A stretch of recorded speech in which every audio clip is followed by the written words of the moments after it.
പാലക്കാട് കാവശ്ശേരി തെന്നിലാപുരം കിഴക്കേത്തറയിൽ അനധികൃതമായി പടക്കം സൂക്ഷിച്ച വീടിന് തീപിടിച്ചു.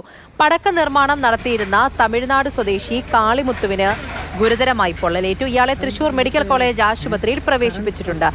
ആനമാറി സ്വദേശി പ്രേമയുടെ ഉടമസ്ഥതയിലുള്ളതാണ് ഈ വീട്. രഹസ്യമായാണ് ഇവിടെ പടക്ക നിർമ്മാണം നടത്തിയിരുന്നത് എന്നാണ് പോലീസ് പറയുന്നത്.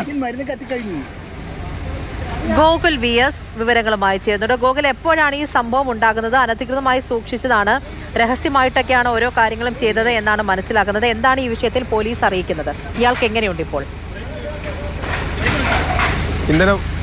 ഇന്നലെ വൈകിട്ടാണ് ഈ സംഭവം ഉണ്ടായത്. കാളിമുത്തുവിന്റെ ശരീരത്തിൽ പൊള്ളലേറ്റിട്ടുണ്ട്, ഗുരുതരമായ പരിക്കുകളായിരുന്നു. പക്ഷേ ഇപ്പോൾ അപകടനില തരണം ചെയ്തു എന്നുള്ളതാണ് അറിയാൻ കഴിയുന്നത്. ഇന്നലെ വൈകിട്ടാണ് ഈ സംഭവം ഉണ്ടായത്. വീട്ടിൽ നിന്ന് തീയും പുകയും ഉയരുന്നത് കണ്ട് പ്രദേശവാസികളാണ് പോലീസിനെ വിവരമറിയിച്ചതും പോലീസും പിന്നീട് ഫയർഫോഴ്സും എത്തി തീയണയ്ക്കുകയായിരുന്നു. ഇയാൾ ഈ പടക്കം പൊട്ടുന്നത് കണ്ട് ഇയാൾ സ്വയം കാളിമുത്തു തീയണയ്ക്കാൻ ശ്രമിച്ചു. അതിനിടയിലാണ് ഇയാൾക്ക് പൊള്ളലേറ്റുന്നത്. ഏതായാലും കുറച്ച് നാളുകൾക്ക് മുൻപാണ് ഈ വീട് വാടകയ്ക്കെടുത്തത്.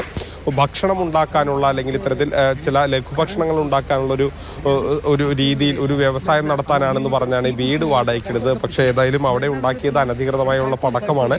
ഈ പടക്കം ദീപാവലി വിപണി ലക്ഷ്യം വിട്ടാണ് ഈ പടക്കം ഉണ്ടാക്കിയിരുന്നത്. അതാണ് ഇപ്പോൾ പൊട്ടി അപകടമുണ്ടായത്.